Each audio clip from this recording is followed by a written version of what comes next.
Nova Itarana, 55 anos de emancipação política.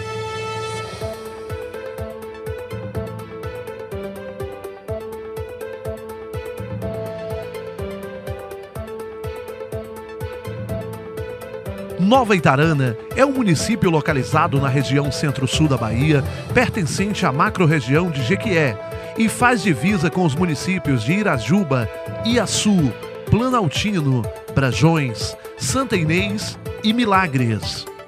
Segundo o Censo Populacional de 2010 e com as estimativas de crescimento, a população hoje atinge a marca de 10 mil habitantes, distribuído em zonas rurais e distrito Serra do Cem. Nova Itarana possui clima semiárido, com temperaturas médias anuais em torno de 29 graus. A vegetação é típica de caatinga, com a predominância de arbustos médios, herbáceas rasteiras e cactos diversos. Inserida na região denominada Polígono das Secas, a frequência de chuvas é muito baixa, chegando por vezes a passar 6 meses sem chover nenhum dia sequer. Os criadores de rebanho bovinos se valem da compra de ração, fazem uso da palma como fonte de alimentação nos longos períodos de estiagem. E quando não mais suportam o gasto excessivo para mantê-los, são obrigados a contratar caminhões e levar para lugares com maior oferta de comida, inviabilizando assim a logística de criação para os pequenos criadores. O relevo itaranense está representado pelo Planalto dos Geraizinhos, serras marginais e maciço central, cortado pelo Rio Ribeirão, um afluente do rio Jiquiriçá que teve a sua mata ciliar e sua nascente destruída por poceiros e pecuaristas da região. A geologia de Nova Itarana é caracterizada pela presença de rochas cristalinas, pertencentes ao complexo geológico do Centro-Sul baiano, recoberto por detritos lateríticos e a presença de solo arenoso, com ocorrência de cascalhos em baixas profundidades, além de argila e grande concentração dos chamados lajedos, que são afloramentos de rochas bem maiores, chamadas de inselbergues. A sede conta com um sistema de abastecimento de água vindo do rio Paraguaçu, através de uma rede adutora instalada na década de 90, o que facilitou a vida dos moradores. O abastecimento não é contínuo, chegando a acontecer interrupções de até semanas, devido à não manutenção do sistema, que já tem quase 30 anos e não passa por reforma desde a sua instalação.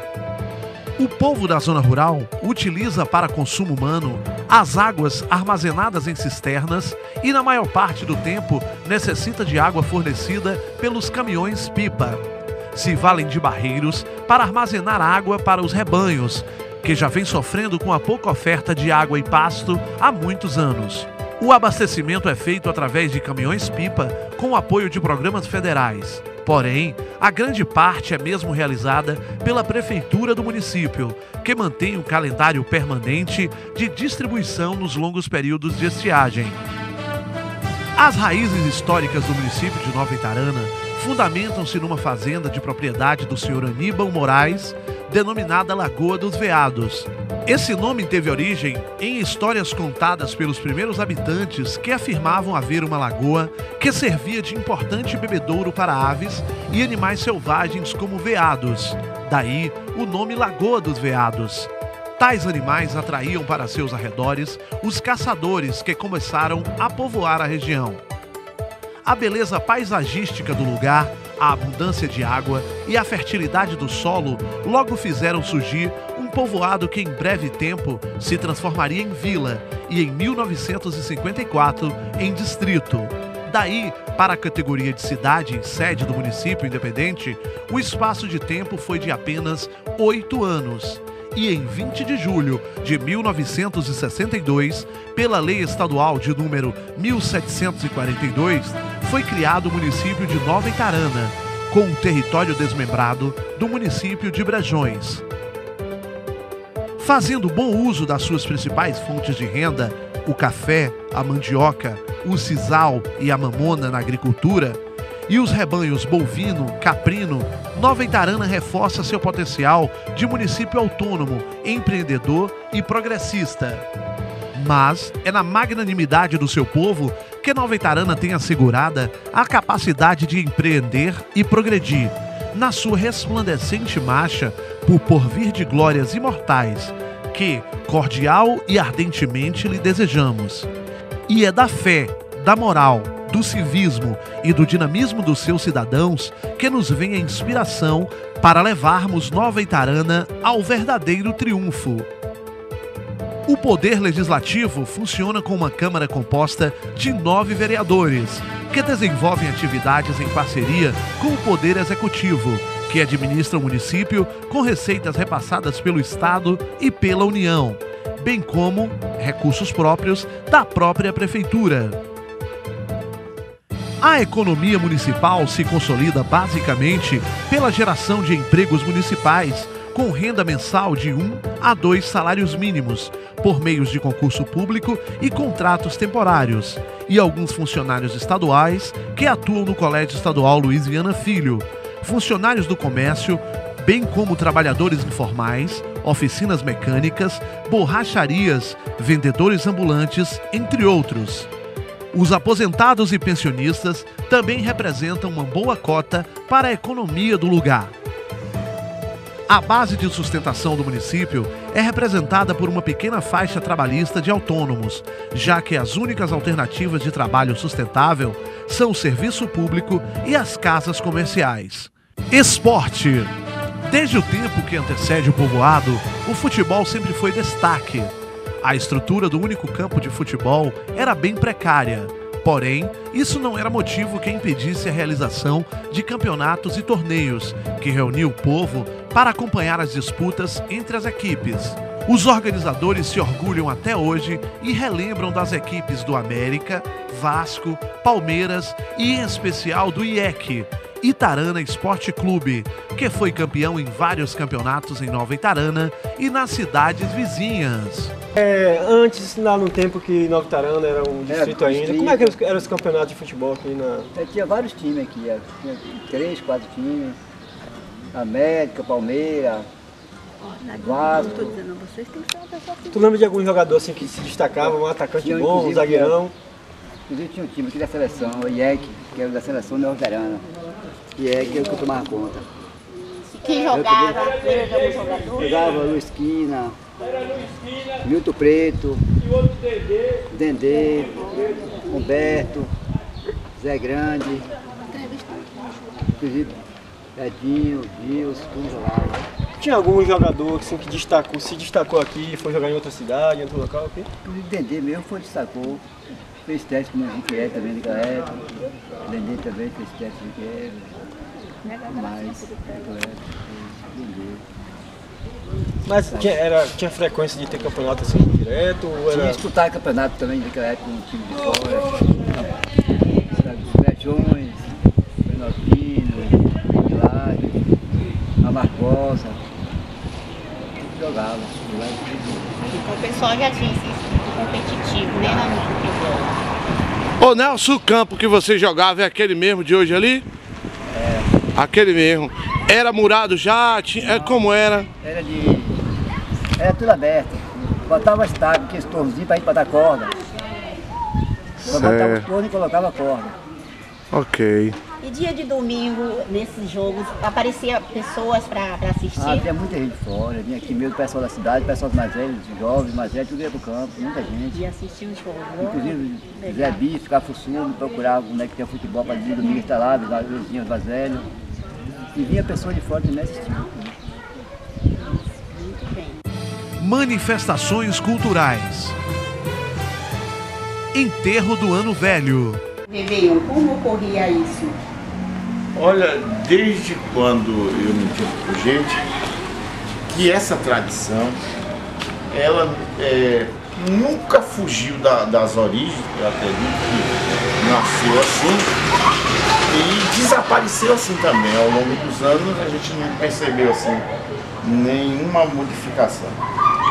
Pegava-se um boneco naquela época que era colocado em um caixão, que se fazia esse caixão aqui mesmo, era confeccionado aqui na tenda de José Soares Figueiredo, como se fosse um caixão de um anjo, como o pessoal dizia assim, um caixão de um feto, de um anjo, e aí colocava-se aquele boneco ali dentro e deixava praticamente a semana inteira, como se ele tivesse numa fase terminal, um doente na fase terminal. Enquanto isso, acontecia muitas comemorações, muitas farras, na contagem regressiva caso a última semana do ano.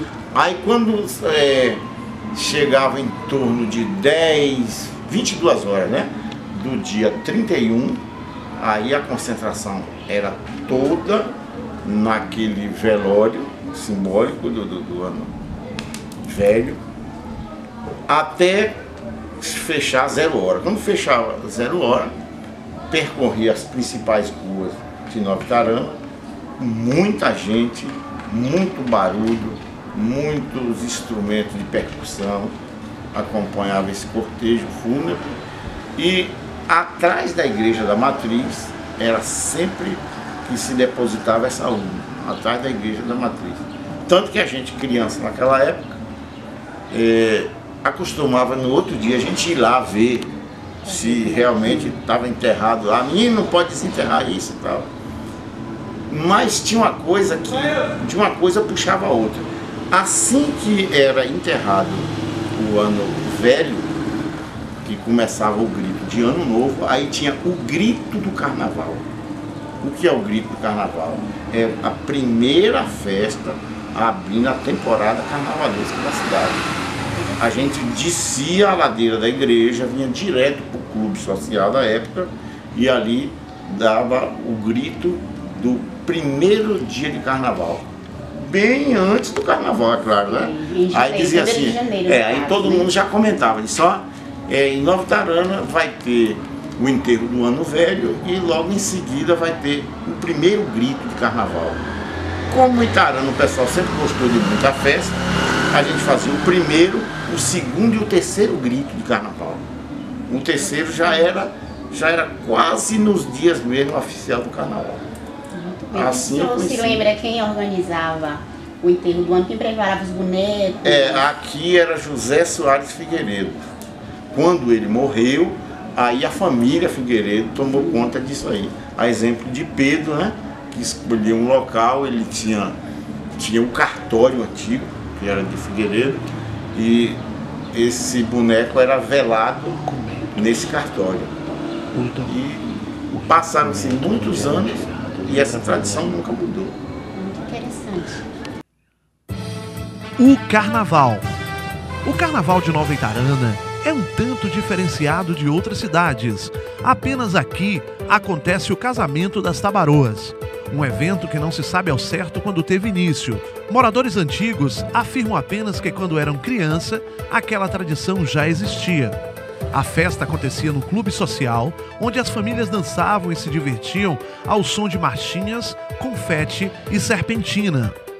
Na terça-feira de carnaval, sai um cortejo pelas ruas da cidade em uma carroça puxada por um burro, ambos enfeitados e floridos, para levar os noivos até um altar improvisado na praça principal, acompanhado de mulheres vestidas com roupas cômicas e maquiadas de forma exagerada, ganhando aplausos e risos de todo o povo que saía para ver aquela cena inusitada. Nos antigos carnavais, tínhamos o bloco das almas, mandus, pierrots e colombinas. Hoje, ainda contamos com a presença das caretas e cães, que desfilam mascarados, e o desafio proposto é descobrir quem está ali por trás daquela máscara. Nos últimos anos, a cultura vem se fortalecendo e agora temos até premiação para os mais indumentados. Outro momento interessante é o desfile dos travestidos, mulheres e homens que se vestem com trajes do sexo oposto e arrancam risos e gargalhadas dos foliões. Terno de Reis. Uma das culturas que vem sendo recuperada nos últimos anos é o Terno de Reis. Uma festa que encerra o período natalino, com a representação da visita dos Reis Magos ao Menino Jesus. O evento é comemorado no dia 6 de janeiro e dá início aos eventos culturais do ano. Um grupo de pessoas, vestida com roupas bem coloridas, formam uma grande roda de samba e desfilam pelas ruas da cidade em cortejo e com um enorme boi no centro, que tenta a todo momento brincar com os participantes, animado com instrumentos de percussão e o povo acompanhando o cortejo, e não tem hora para acabar. Festa de cavalgada. Uma grande paixão do povo nova-itaranense é o amor pelos esportes equestres. Entre eles, podemos destacar as festas de argolinha e as cavalgadas. No final do mês de janeiro, sempre acontece a tradicional Cavalgada da União, onde vaqueiros de toda a região e simpatizantes do evento se reúnem em uma fazenda e adentram na cidade, numa enorme e organizada fila dupla, onde são recebidos com carinho e aplausos de toda a população. E por fim, a vaqueirama se reúne na praça ao som de muita música, fogos e se confraternizam nesse momento todo especial. A festa da padroeira. Não foi possível identificar a data exata do início da tradição religiosa da festa de Nossa Senhora de Lourdes. Trata-se de um período de 9 dias em homenagem a Maria, aqui chamada de Nossa Senhora de Lourdes. E no dia 11 de fevereiro é o dia alto da festa.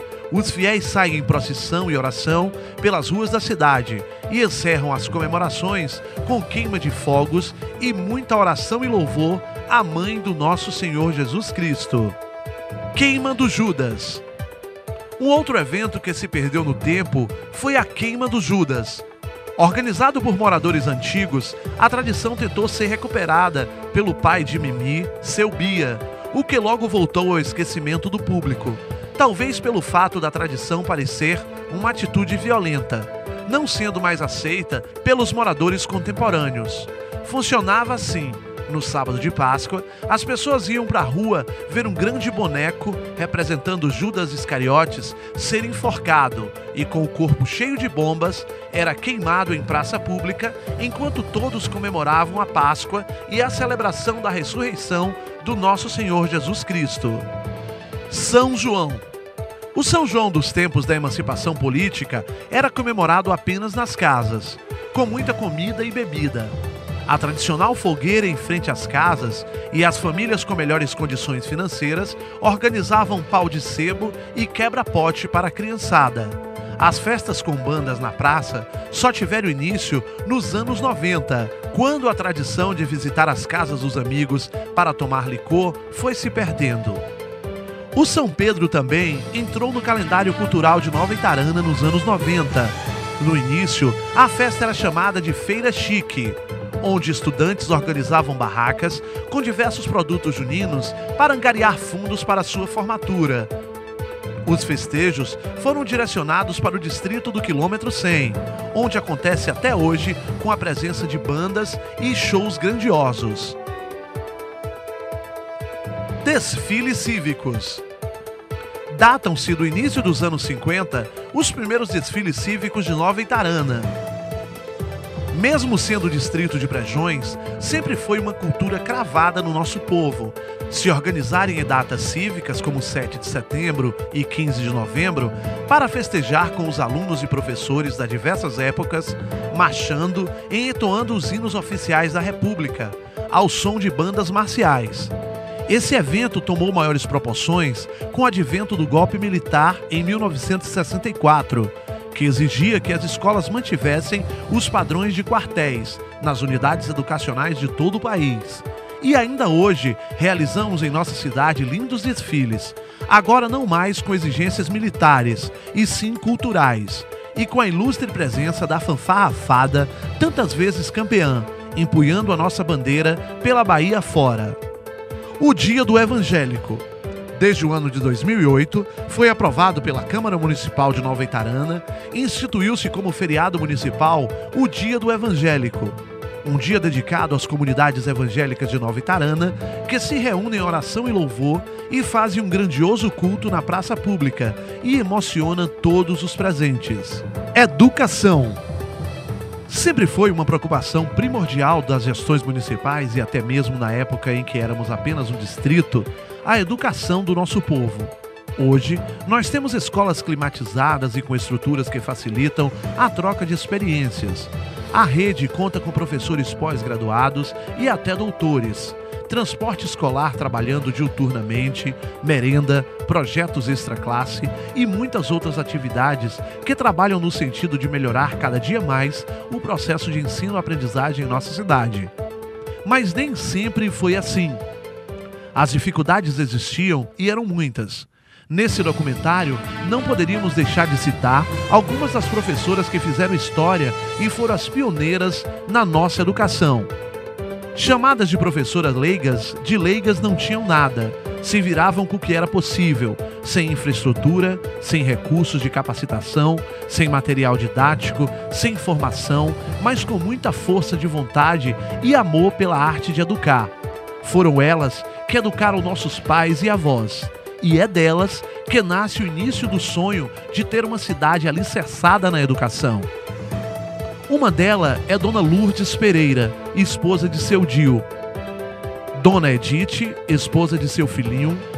Dona Gui, da comunidade dos macacos. Professora Zete, irmã do ex-prefeito Hélio Bittencourt. Professora Orani. Professora Creuza. Professora Magali.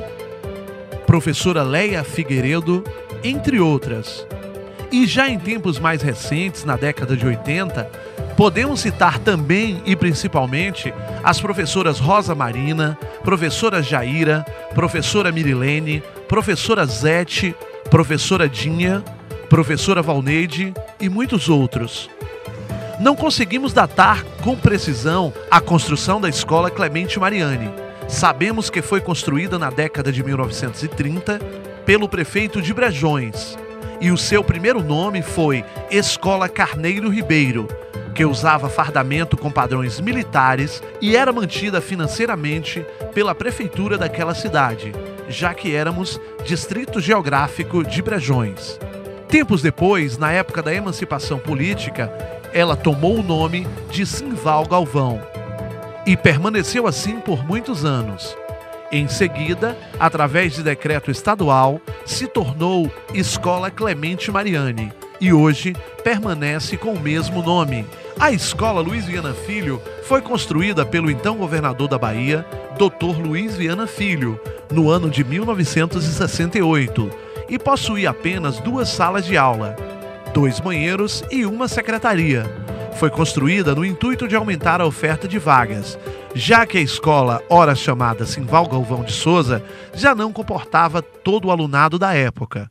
Depois disso, foram feitas várias ampliações e reformas que transformou o Colégio Estadual Luiz Viana Filho em uma instituição de grande porte, acolhendo os alunos do ensino médio.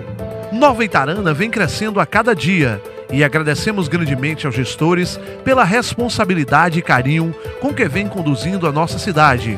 Parabenizamos a cada um nova itaranense pela festa do 55º aniversário de emancipação política e esperamos vê-la crescendo e se desenvolvendo cada dia mais. Parabéns, Nova Itarana!